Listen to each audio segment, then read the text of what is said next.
Welcome back to Telltale Books. I'm moving on with my John Kessel series. This is his second published work, titled The Incredible Living Man.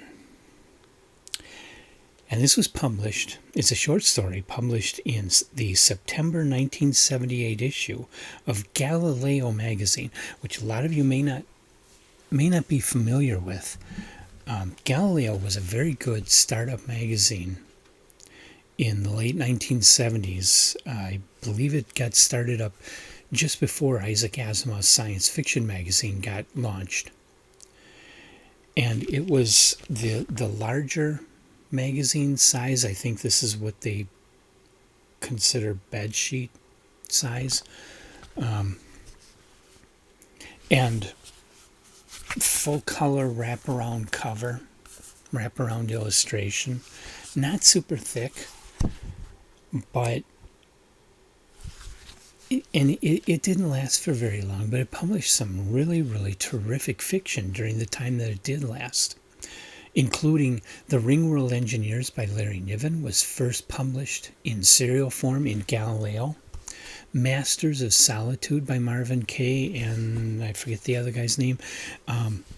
That was serialized in Galileo. That was its first publication. So you had some terrific major works being published in this magazine. And in particular, the earliest works of John Kessel were published in this magazine, and for whatever reason, these works have not been collected into a paperback or hardcover short story collection. So the only way you get them is to get a hold of these old issues of Galileo, and these are not available as free PDFs even. You got to find this physical copy, which I have. I've been finding these for sale, used on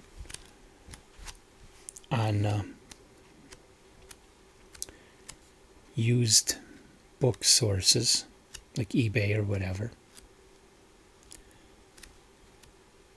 And awesome illustrations, awesome black and white illustrations throughout this magazine also.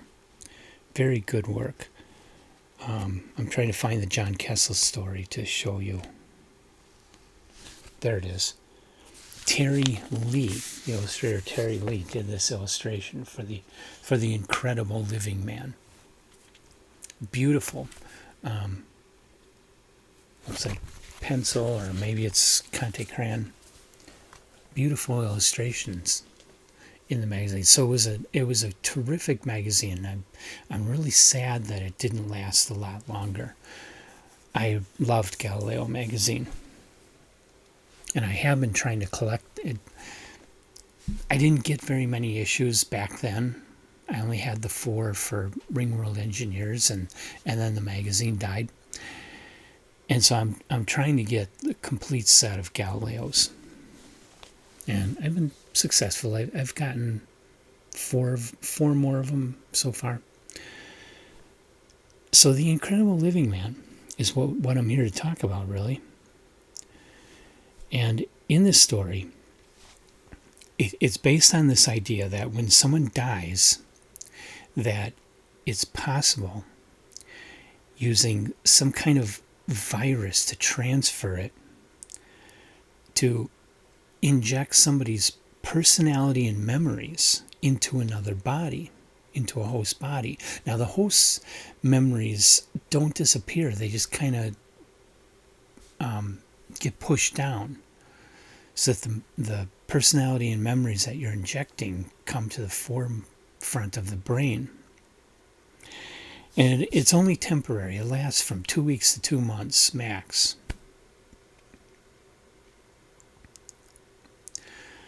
Okay, and so the story, in a very brief, short story, kind of explores a little of the situation you have around this, where somebody's personality is injected in a host body, except in this case, he's still there. 2 months have gone by, and the personality hasn't disappeared. And so then the question is raised,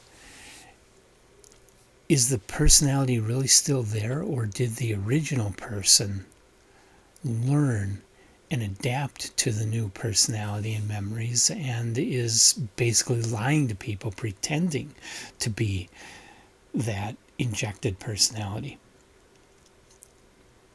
And I'm sure if you sit down and think about this for a while, you'll see a whole bunch of potential plot lines that could develop from a technology like this. For everything from your thriller type, somebody committing a crime and who really committed it, if they're injected with this other personality, and can you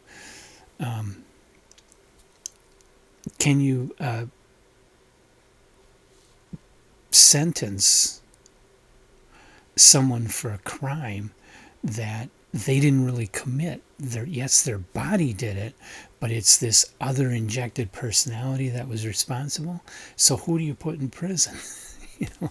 The personality that's going away, the personality that's been injected will be going away after a month.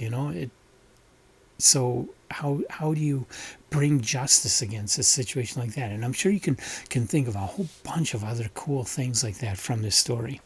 Kessel didn't take it too far. He just kept it at this one little short thing. It's just a short story. But Kessel is an excellent writer. He was writing very well from the very beginning here. And his story is well written. It's interesting. It's engaging. I wouldn't call it a top tale. It's not great, but it is good, and it is enjoyable, and it's worth reading. And like I say, it's thought-provoking. When you're done reading it, if you allow yourself, you can go along this path and just come up with all these other potential issues with this technology. It's really cool. So I do recommend this story. If you can, like I say, the only way to get it is in this issue of Galileo magazine, which you'll have to find used. And